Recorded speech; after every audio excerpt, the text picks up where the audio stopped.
We are your hosts, Nikki Shore and Jesse Swain, and you are listening to the American Journal of Infection Control podcast, Science into Practice, brought to you by the Association for Professionals in Infection Control and Epidemiology to highlight work published in our peer-reviewed journal, ACHIC. Join us as we speak to those in the field of infection prevention and control, like us, as well as other experts, to learn about some of the latest research in the field and how it can be put into practice. We hope you will listen in, learn something new, and apply this information to your work. If you are not a researcher already, we hope this podcast will get you thinking about areas where you can carry out your own research. Good morning from snowy New Hampshire. How is the weather in Kentucky this morning, Nikki? You know, Jess, it's not bad, but it is gray. It's slightly snowy sometimes. I don't know. Kentucky weather's so odd. I don't get it. Can't make a decision. It can't. No. Just like me. Well, when the weather gets chilly, I love my comfort food. And one of my favorites is pizza. So, yeah. Nikki, what do you call it when someone sneezes all over your pizza? I don't know. Little sneezers, of course. Yay and ooh. Yay and ooh. That's not the type of comfort food I'm looking for. No. Extra toppings that I did not ask for. Exactly. So today we have a topic that is near and dear to every infection preventionist's heart, hand hygiene. We'll be talking with Kimberly Wilson about her team's work, The Power of Feedback, Implementing a Comprehensive Hand Hygiene Observer. So Kimberly Wilson has been described as a connector who uses enthusiasm, understanding, and honesty to solve problems and inspire action in others. I want to be Kimberly, actually. That's amazing. Kimberly, well, I try, but I'll get there someday. So Kimberly began her career as a hand hygiene program observer at the Children's Hospital of Philadelphia within the Department of Infection Prevention and Control, and over the course of 9 years grew to oversee one of the most successful and well-known observation programs in the organization. During her time as program manager, Kimberly was responsible for supporting hospital operations and driving change in infection prevention practice. Through her work in the hand hygiene program, Kimberly increased overall awareness and executive-level support for hand hygiene practice to become successfully embedded into the organizational culture of patient safety. That is phenomenal. Kimberly credits her entire observation team for successfully forging and improving relationships between infection prevention and control and clinical disciplines, various stakeholders, and multiple departments to ensure the delivery of safe and high-quality care. Kimberly earned her Master of Public Health from Temple University in Philadelphia and holds a Lean Six Sigma Green Belt certification from Rutgers University. Welcome, Kimberly. We're so pleased to have you with us today to talk about this work. And as I know that maintaining excellent hand hygiene and compliance in our facility is a struggle, we are so looking forward to hearing about your program. Absolutely. Yes. It's like you took the ABCs of infection prevention and turned it into the whole alphabet. Thank you for having me. I'm so happy to be here. Mm-hmm. Awesome. We're so glad you could be here with us. So, again, we all know that performing hand hygiene is the best way to prevent infections, both inside of the hospital and outside of the hospital. But as an infection preventionist, we know that compliance isn't always 100%. So, Kimberly, can you get us started today by telling us how this study came to be? Yeah, of course. So the program's beginnings were a result of wanting to engage units in terms of infection prevention practice and also kind of decrease those infection rates that units were seeing. The program began around 2010, 2011, and before that time, units were self-reporting their hand hygiene compliance.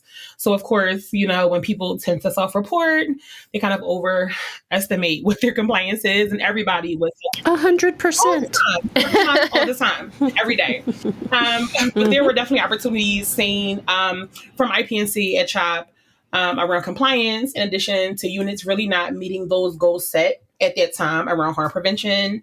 So when the program got started, it rolled out in phases, starting with engaging unit leaders and rounding and shadowing and kind of setting those goals around what the program was set to accomplish over time. And then the feedback component, which is super essential, was rolled out, as the program kind of matured, because those unit leaders were receiving information around compliance on a monthly basis, but they really wanted to have change and action in the moment. So there really was a desire to kind of get that information in real time. So once we were providing that feedback, but they were like, well, you're giving this to me a month later. How can we better engage staff in the moment? Is there a way that we can start to give feedback directly to staff? And that was kind of how we started to really form the program around this idea of providing feedback directly in the moment. Right. So cool. It is. And the program, I cannot wait for us to dig into this and get into the meats. And it's a very robust program, it sounds like. You go into detail from a full-time manager. There's 6 observers. There's a 4 to 6 week training program that they undergo. Could you describe the key characteristics of the program for our listeners? Sure. So the key components of our program are, having a really high reliable process. So the onboarding process, we have student observers who are hired within IPNC, who the program manager oversees, and they perform those observations on those various units throughout the hospital.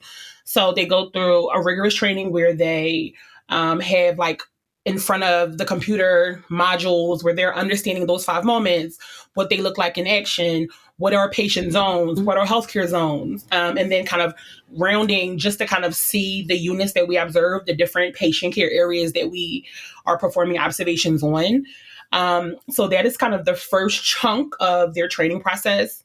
And then we go to kind of shadowing and rounding. So seeing how we are collecting this data in real time, how we're providing feedback when misses occur.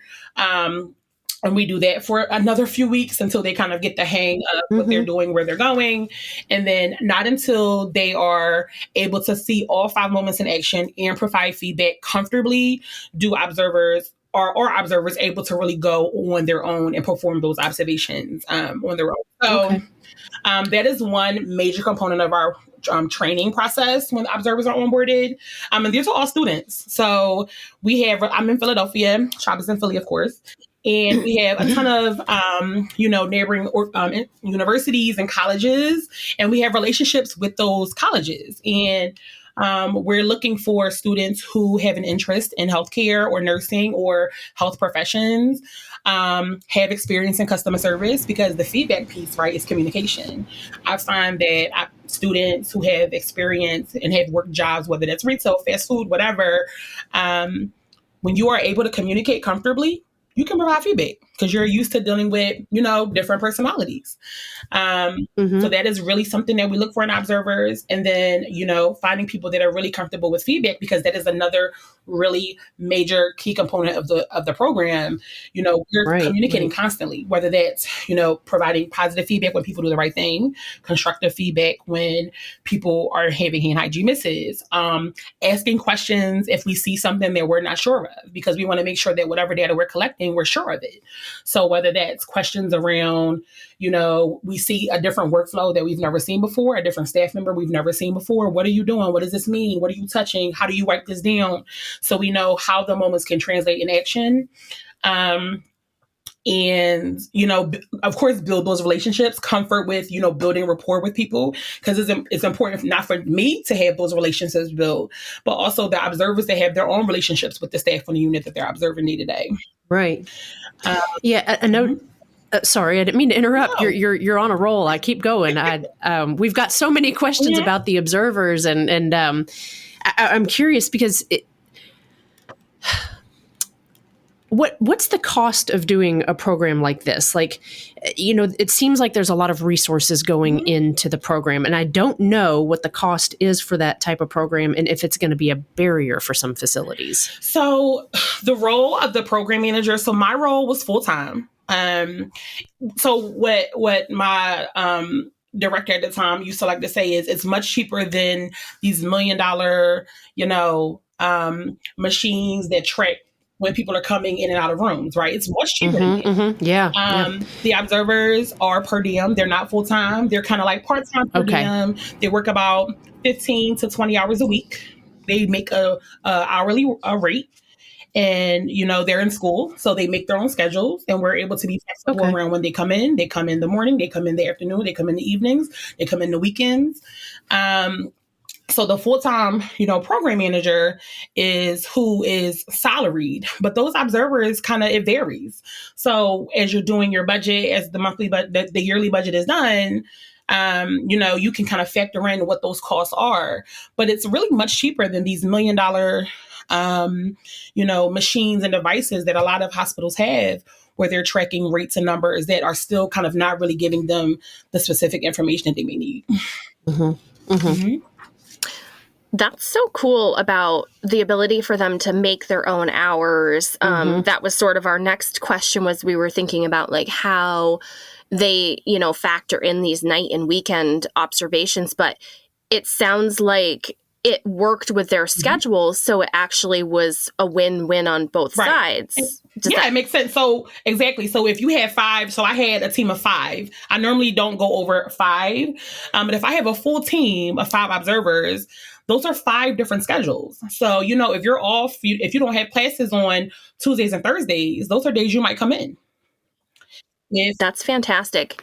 And I think the other thought that I have around this is that you're capturing some of those like off hours where, nights and weekends where, typically infection preventionists or their hand hygiene programs aren't capturing those hours because they're not normal business hours. Right. So we're seeing things. And do this on the nights and weekends that we typically, daytime shift operates a lot differently than the shift that comes in at 6, 7 p.m.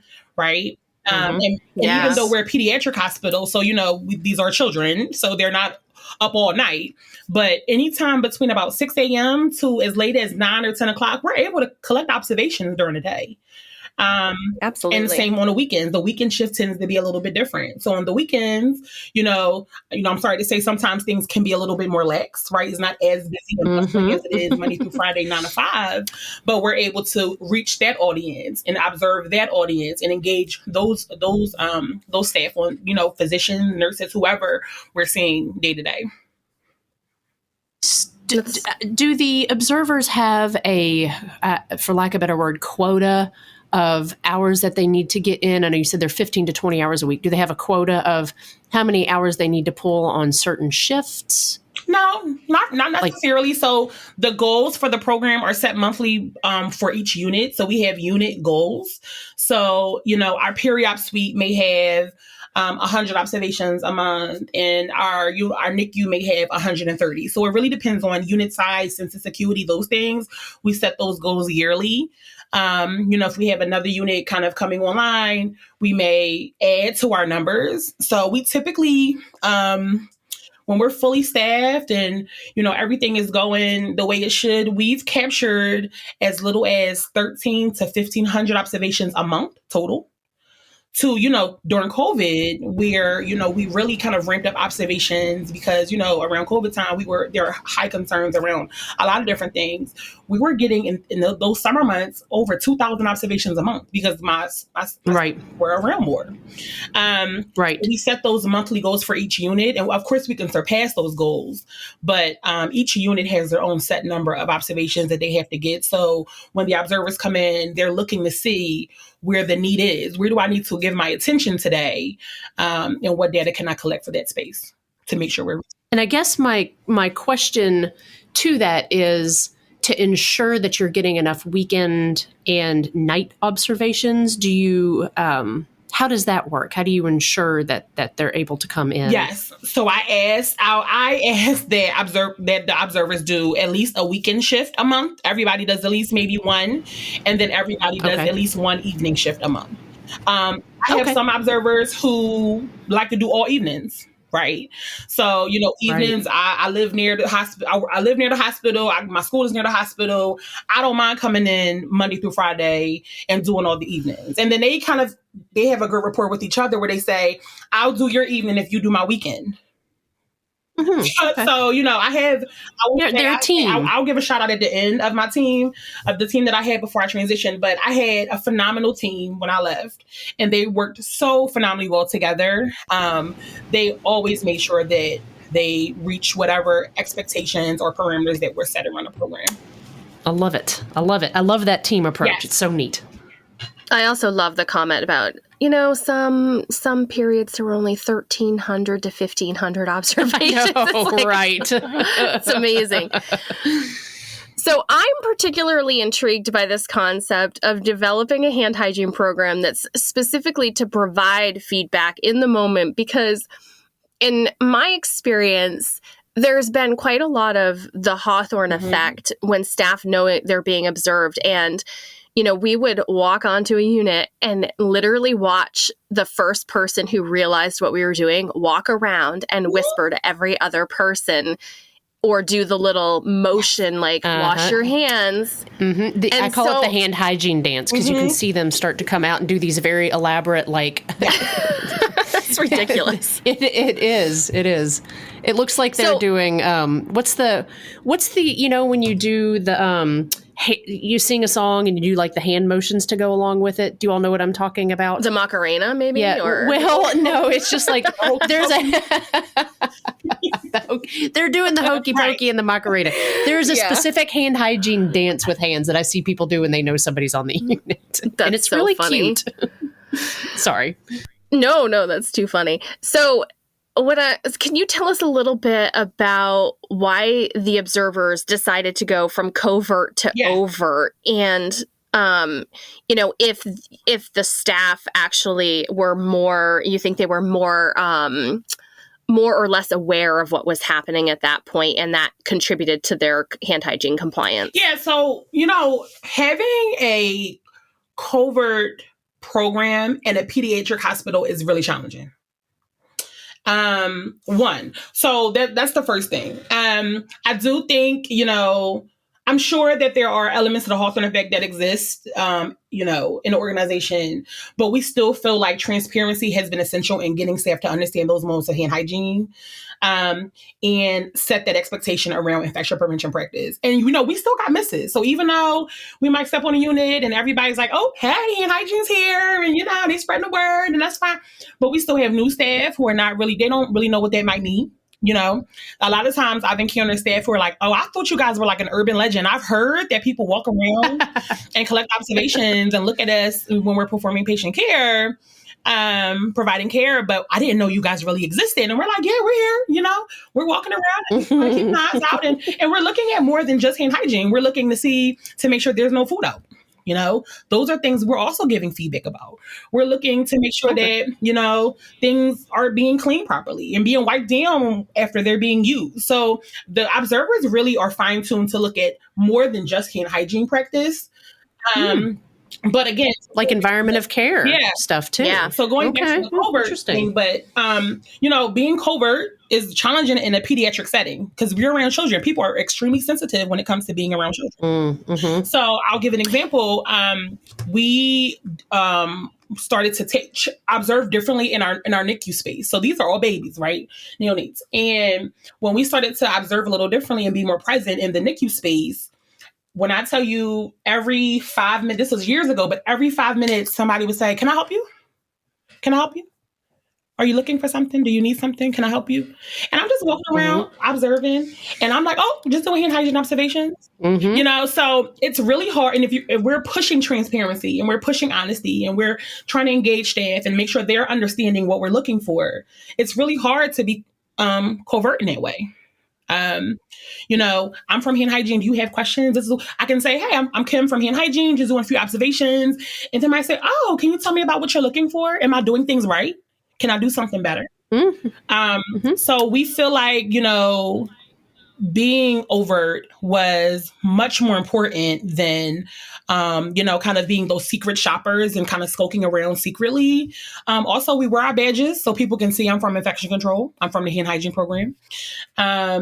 And we observe not just outside of rooms, but we are able to go inside of rooms with staff. So on our units that are more private, or quiet, or, doors are closed. Our on-call unit doors are closed, shades are drawn, it's quiet. If we want to observe those spaces with those staff, those physicians, those nurses, those techs, we have to go inside the rooms with them. So I'm just saying, hi, my name's Kim from Hand Hygiene. I know you're going to go inside the room. Do you mind if I come inside with you and observe? Sure, come on in. So we feel like kind of building those relationships, being able to see all 5 of those moments, those 2, that moment 2 and that moment 3 that people typically don't get to see. We're able to see those moments in action because we're transparent about who we are. We're able to be at the bedside with staff. We're able to observe care within a room. So hopefully that answers your question. Mm-hmm. Yeah, I think that's great. And, it seems like you've become less of the hand hygiene police and more of a partner with the staff. That's amazing. Which is really important. Yeah. That's the only way you're going to be successful, when you are not looked at as the police. And of course, sometimes people have made those comments and we're like, well, I don't carry a badge or a gun. I'm just here. If you have questions, let me know. You no need to worry. This is what I'm looking for. So, it kind of disarms them to, I'm not here to be a police officer, but I'm here just to make sure that we're keeping patients safe. And I found that it is, yes. When I'm, training my observers and teaching them how to do the work, anytime they start to feel uncomfortable or they're feeling, I always say, just mention patient safety. Just say, I'm here to make sure we all are here to play a role. And my role is to make sure that we are keeping patients safe. And nobody argues with it. No, nobody does. Yeah, I like the idea too.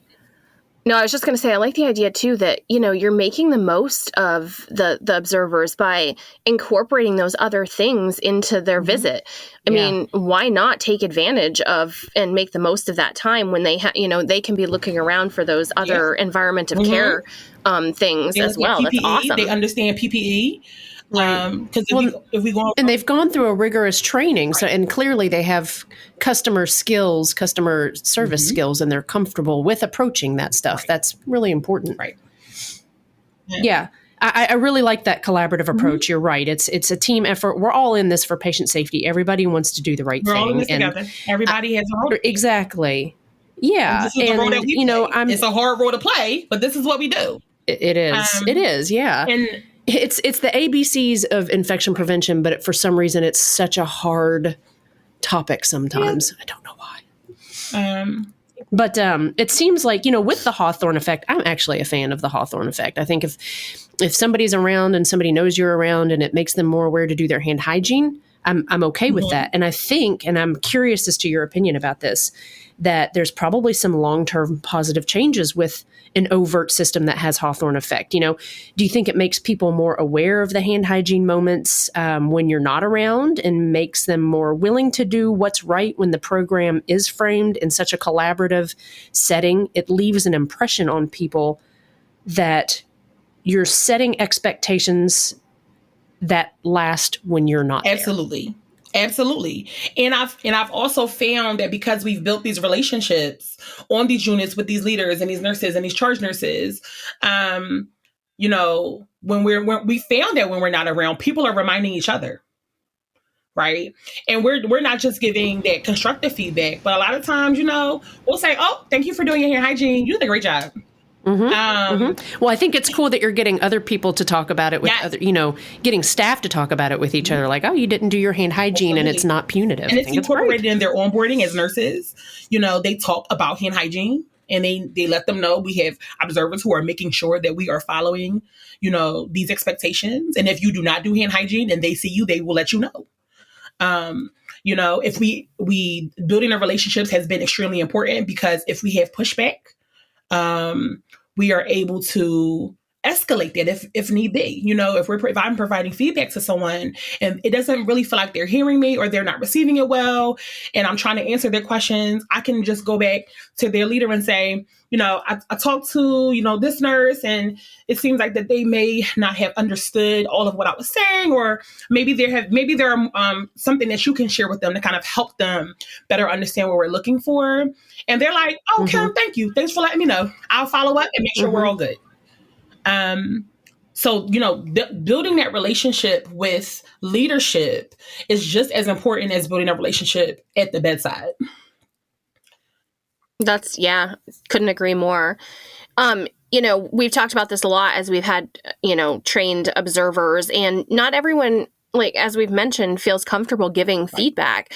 And so I know that there's been initiatives at many different facilities where they actually develop some sort of scripting to give feedback so that it makes people feel more comfortable, and oftentimes also doesn't necessarily call out a healthcare worker who's with a patient in the moment, but offers them a way of giving that feedback in that moment so that they can say, like, hey, you really need to do hand hygiene right now, even though they're with the patient. So did you guys do some sort of scripting like that? So we do have, as a part of our onboarding process, there is a script that we have created. We found out over time, people have their own way of providing that feedback. And before, new observers are released to kind of do their own observations, we observe them give feedback, and we give them pointers on how to better deliver that message. So, over time, the way I provide feedback, doing this role for 9 years, is different than how a new observer who is 6 months fresh will provide feedback. But as they grow, I've had observers stay 1 year, 2 year, 3 years. How you provide feedback at year 1 is different than how you provide feedback at year 3. So, but that foundation is there to make sure that you are, introducing yourself, clearly communicating what the miss was, asking them if they have any questions, and then letting them know, that this is a miss and it will be documented. And if in the future, this is something that we can do to prevent this from happening. Yeah, I certainly remember being new and being so nervous to provide that feedback to anyone. And I think it's that fear of, like, what their response will be.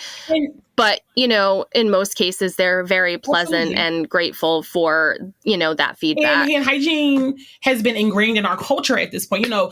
This is a decade or so later now where we've been doing this work. So this is a part of our culture now. So it's not, and not to say that pushback no longer exists, but, we're equipped with the tools to escalate those, few and far between instances where we may receive that pushback. But for the most part, everybody pretty much knows they know the deal, right? They understand what the expectation is. If there is a miss, nobody takes it personal. We have that one-on-one conversation if we can. We try to make sure that we don't provide feedback around, unless it's a learning opportunity, but typically not around other staff, not around families, really one-on-one, really quickly, this is what's going on. And then they'll say, thanks for letting me know, or, oh my goodness, like I knew I forgot a step and that was what it was.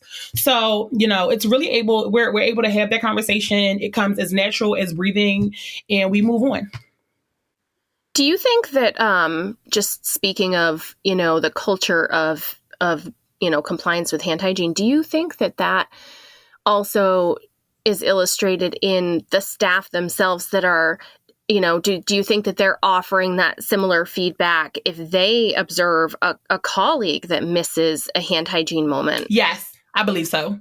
Again, I've heard of, I'll go into a unit, or I'll go into the OR, and somebody will say, oh my goodness, Kim, we had a new nurse and he or she did not do what they were supposed to do. And I let them know, you have to wash your hands. You have to clean your hands. So they'll even tell us, like, we gave some feedback because we pushed that. When I sat on different committees when I was in that role. And we always push the message of, listen, if you see somebody not performing hand hygiene, let them know. Speak up. It's important that everybody speaks up. And yes, it's not always easy. It's natural to us in this program because we are experienced in it. And I intentionally look for people who are comfortable having those conversations. But just saying, speak up. Or I say, if you need support in that, let me know. I'm still here to support you in that. Even though I didn't see the miss, if you're feeling like you're having a hard time reaching someone, or if you're feeling like you're having a hard time providing that feedback, let me know so I can support you in it. What tools do you need from me in order to make the next conversation more comfortable? That's fantastic. So, yeah. And like you said, you can offer scripting, but your approach at year 1 with scripting is going to be a lot different than your approach at year 3, the more natural it becomes. Right. So that's, yeah. Yeah. So let's switch gears a little bit and talk a little bit about the data. So It sounds like the hand hygiene observers were trained to use the World Health Organization's 5 moments. So when you looked at data around the moments as they were collected, did you make any inferences about like which moment was missed the most frequently? And do you have any ideas why it may have been particular moments that were missed? Right. So we love the 5 moments because that really allows us to collect that specific data around where there are opportunities for improvement. So before touching the patient is the moment that we've observed the most frequently. So that is typically the moment that we get the most misses in, right? So we work with, and we're able to break those moments down also by theme. So because we know that before touching the patient is the moment that we see the most, and that tends to be the moment that we see the most misses in, what does that look like? Is it people just walking in and touching the patient without hand hygiene? Is it, people getting a phone call when they're, getting a call while they're in patient care or in the room and they're answering the phone, hanging up and going back to the patient without cleaning their hands? Is it, whatever other scenario around, we assign themes to it so that way we can really drill down and say, yes, before touching a patient is the moment, but we're really finding that people are touching their phones more. Why are people touching their phones more now? And then we can figure out, is it because the phone system has changed? Is it because they're getting more alerts now on their phones? So we're able to really drill down, and since it's unit specific, I can say, okay, I'm going to one of our ICUs. You guys have had a spike in misses around phones. Did something change here? What's going on with you guys?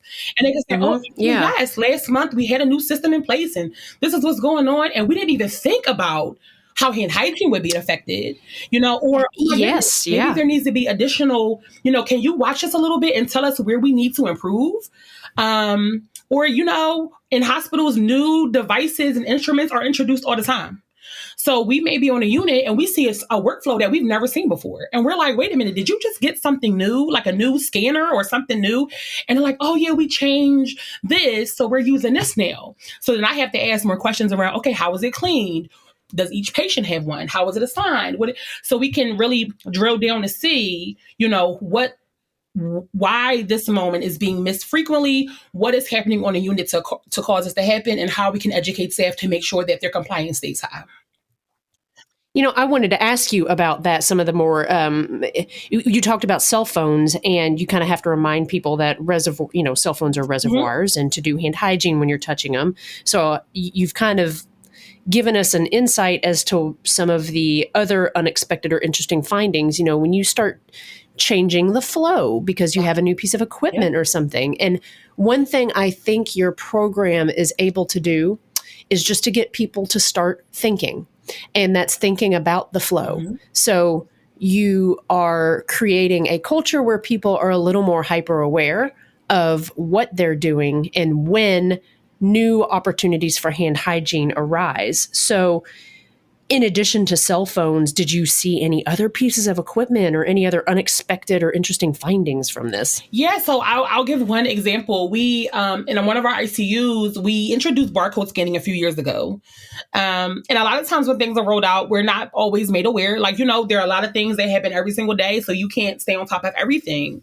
But we noticed that barcode scanners have been rolled out. So, now they take a scanner and they scan the patient, they put it back. And we found, because of the way the unit was set up, again, sometimes space can be a challenge. So we're trying to make sure that we have everything that we needed in our space. But one of the barcode scanners was at like a common workstation for one of the patients. So every patient has their own workstation, personal workstation. But because of the setup of the room and how things were, one patient's barcode scanner was in a common area. So anybody can kind of touch that barcode scanner. And if you're, you have PPE on and gowns and gloves and masks, you're not, you're just picking up the scanner because it's the patient, you're putting it back. You're scanning the patient, you're putting it back. And we're like, wait a minute, why is this barcode scanner at a common workstation? What is going on? And like you said, your observers have the opportunity at that point, not just to point out hand hygiene missed opportunities, but equipment cleaning, shared equipment, and how you're processing that. Right. That's great. Really, it just gets everybody to think. Right. And because we were able to ask and escalate that and ask those questions, they changed the whole, workflow around that workstation. That workstation no longer was common. It became patient specific until they were able to move that scanner to another space that was more embedded within the patient environment. Fantastic. So cool. Mm-hmm. I also love that the OR was incorporated into the scope of this work. You know, this is one area where you hope there's 100% compliance with hand hygiene because it's the OR, but we know that moments are missed. And so can you tell us a little bit about what your team experienced in this area and, you know, some of the you know, maybe issues and successes that they've had? For sure. So the OR was probably my favorite space because of how unique it is. And because of, you know, the challenges with, you know, getting a lot of them on board with what we're doing, you know, and we see that everywhere. So it's not just, you know, our OR, but OR, the peri-op space is extremely unique. It's like a culture within a culture, right? No kidding. Yeah. This is everywhere, not just at CHOP, but every hospital kind of experiences, you know, their ORs being a culture within a culture. So as the program matured over the years, it was a space that we really wanted to engage more. And we recognized that there were many opportunities to improve, you know, not just their compliance, but how we observed in that area. So, you know, we met with their leadership and we did a lot of different things. But what we found, there were a few key things that really contributed to the success of not only just kind of being more embedded into the culture of the OR, but their compliance really getting as high as 100%. And during my time there. So we started to change in the scrubs. So, you know, we looked like we belong in the OR. Not just throwing on a bunny suit, you know, and shoe covers, but we're going to the locker room and we're putting scrubs on. So when we walk into the OR, we look like them. We had monthly meetings with OR leadership. We engaged the division chiefs. So we made sure we had buy-in, because if we encounter, you know, our surgeons are not just in our main hospital, but in satellite spaces and in ambulatory, you know, spaces. So, you know, they may not see us all the time. So if we encounter a new surgeon who may be a little apprehensive to letting us in, we can say, well, your chief is on board with that. Do you have any specific questions for me? I can follow up with your chief, you know, to make sure that you are comfortable and you are aware of what we're doing if I'm not answering your questions today. And, you know, I think you hit on something very important much earlier when you said being covert is a challenge in a pediatric hospital because they're very, you know, the pediatric healthcare personnel population is very particular about their space and who's coming in it. And it is because it revolves around patient safety. People do want to do the right thing. And I think that's what's going on in the OR as well, because you've got to have a sterile environment. What is this person doing in here? I've never seen this person before. What are they doing in my area? Absolutely. So once you remind people, like, we're here for patient safety as well. Sometimes that doesn't cover it for them. Sometimes that's not acceptable, but for the most part, it is, and it should be. Yeah. And, absolutely, you know, we weren't just standing outside of the OR. We were going inside the ORs and sitting down and watching procedures. You know, so we got really familiar with the space, not just, you know, the different divisions and the different procedures that occurred, but what is the layout of the OR? What is common space? What is patient space? You know, what is clean in the rooms? What is considered, you know, are we saying that everything is clean or are certain things just clean? You know, what is patient dedicated? What is not? So we got extremely familiar with the space. We made sure that people knew who we were. We introduced ourselves anytime we entered the room. We made sure people knew who we were. So that way there was no question about who we were and what we were doing. We got to know many of the surgeons. And we really worked hard to be seen as partners in patient safety, and formed a really close relationship with the staff there. And it wasn't overnight. It was definitely over time, you know.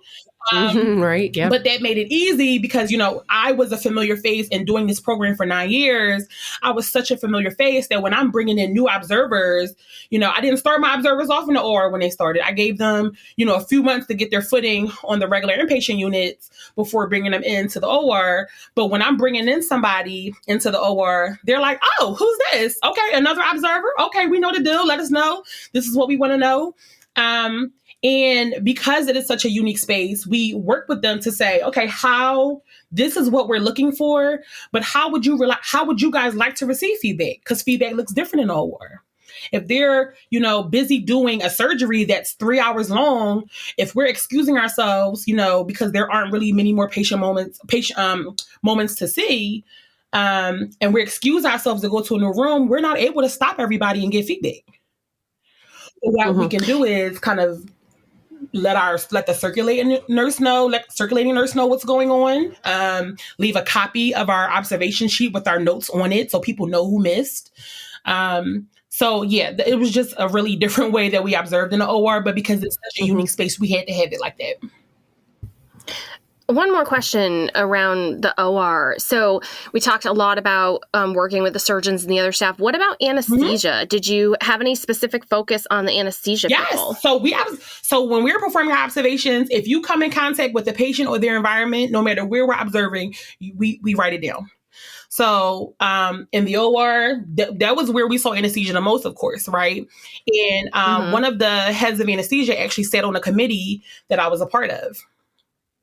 So I think anesthesia in particular, because, from the observations that I've done in the past, is there's a lot of, back and forth between the patient and like their supply carts. And so it's always been sort of a question of when are the moments that we would want to see the hand hygiene being performed, because there's so much back and forth and, there's gloves and not gloves and, Yeah, so that was a big part of how we observed their workflow, because the OR is so different. So we're looking to see, how do the moments look like? How do the moments look within the OR setting? The moments in the OR setting look different than on a regular patient unit. So when they're prepping the patient, what does that look like? Are we saying that, and then moment 2s and 3s look very different in the OR because that is a sterile environment. We don't capture 2s and 3s the same way as we would on oncology, because within the OR, this is the expectation that things are sterile. The expectation is that this is blood and body fluids. So we're really looking to see, when you're coming into the room, are you cleaning your hands before you're touching that patient? Are you cleaning your hands if you're in that room, once you're leaving the room, after you're done touching the patient and you're going to, move on to a new task? That was really important to kind of see their workflow in the OR before we started to engage them and provide feedback around how we would be observing within our program. We also looped human factors in. They were a really big part of getting the compliance high in the OR, because they were having some struggles around just, compliance. And they're like, we know what to do. We understand these moments, but for some reason, sometimes we're still just not getting it. And what we found when we engaged our human factors department was that the product wasn't where they needed it to be. So we're telling them to do hand hygiene at these moments, but they don't have the product available at the ready when they need it. So we moved our dispensers to different places. We made our dispensers a brighter color, so that way, it caught their eye. That signal salience, I believe it's called, it caught their eye when they walk in as that reminder, because these clinicians have a million things on their mind. So we want to make sure that, they're having that visual reminder also. When they're going. You're taking the frontline worker into the consideration of the flow. For sure. So this is a lot of fun, and there's a lot to talk about. So how do you recruit from the local hospitals? Do you talk through the nursing programs? How do you recruit the observers? So we have relationships with other institutions, with other universities in the area. We also, a lot of it is word of mouth. So we will post it. They have our HR. We have a great, HR department who they are able to post it on specific sites where they have relationships with the university. So they have a student job site, and we're going to post it here. So when I was looking to onboard or bring in someone new, they would say, we'll post it on, this Slack site or this site, because, that makes a lot of sense. So, yes. And a lot of it was also word of mouth. I have a friend who's looking for a role. She's a nurse, or he is, in public health. And, as long as they're a good fit, because I'm all about fit, even though this is great work to do, or is this somebody who's comfortable with the work? Can you do it? It's hard work to do. Well, that's cool too, because, you're engaging your HR, which is another relationship, but you're also creating a culture from people who aren't even in the medical field as professionals yet. You're creating a culture of safety before they even get in it. It's awesome. It's fantastic. Right. And my last question would be, can you come to Kentucky? You want to come? You want to come on down? And New Hampshire. In New Hampshire. Well, right. I've split myself like 4 or 5 different ways, and I'll be everywhere at once. But in all honesty, go ahead. I want to hear, because I'm interested. Like, how can people get more information on setting up a program? Do you consult, or what? I don't. It's just, I've thought about it. I don't, as of like right now today. I don't, but I've definitely considered it. I think that I know that this is something that would be beneficial in a lot of different places. And it's really not super hard to do. It just takes time and patience and grit and work. But it's something that, once you kick it off, it really can take you very, very far. And this is something that we're extremely proud of within CHOP. Great work that's been done, great observers that I've had. So yeah, I'm sure you can share my contact information in terms of my email and everything. I would love to kind of, talk more about this, because this is like a labor of love. Like, this is where I started. This is what I've done for almost a decade. And yeah, I would love for others to kind of benefit from the successes of our program. Well, I'm very happy to hear that, because I think we have maxed out our time, Kim. Jessie, do you have anything you want to add? Or Kim, do you have anything you want to add? I do. So can I do a quick shout out? Of course. Absolutely. So I just want to say again, like, this program is only as good as the relationships you build. Right. And I had a rapport with everybody, from bedside nursing all the way up to like the chief of pediatrics, rounding with unit leaders and VPs to make sure, to highlight the importance of this program and the great work. My student observers were awesome. I've had great teams over the years, but my last team that I had before transitioning was especially special and dear to me. So shout out to Marcus Yacine, Michaela Teets, Troy Flukes, Nasir Smith, Julianne Friedman, and even Rashida Dukin. And then, there was so much confidence in the observation data we collected. Our program really was packaged in a way where people accepted and trusted not only, who we were, but trusted our data. So people really didn't challenge us much around what we captured. We were able to communicate monthly what we did and what that meant, and people accepted that. And they really worked with us to kind of increase those numbers. So shout out to everybody, but especially my team, who really just made my job so much easier. This is really inspiring, and I think you could do a masterclass in creating a program like this and using your enthusiasm and energy to influence others. Come to Kentucky. I'll get you a really good hot brown sandwich or something. Just come. We're not allowed to give bribes, Nikki. Just call me and I'll just come. Just talk. Well, thank you so much for being on here and sharing everything with us. It was wonderful. Yes, thank you. AGIC Science into Practice is created by the Association for Professionals in Infection Control and Epidemiology, with input from the APIC Research Committee and Pat Stone and Jean Brandt at AGIC, and APIC staff Shanina Knighton, Chris Ruiz, Bobby Gulshan, Christine Miller, Kaylee Deaton, and Kelly Lynn Russell. We work in partnership with Human Factor and audio tech Blake Alphen. Podcast episodes, and to access information about this podcast and the field of infection prevention and control, go to our website at ajicscienceintopractice.org. That's AJIC scienceintopractice.org.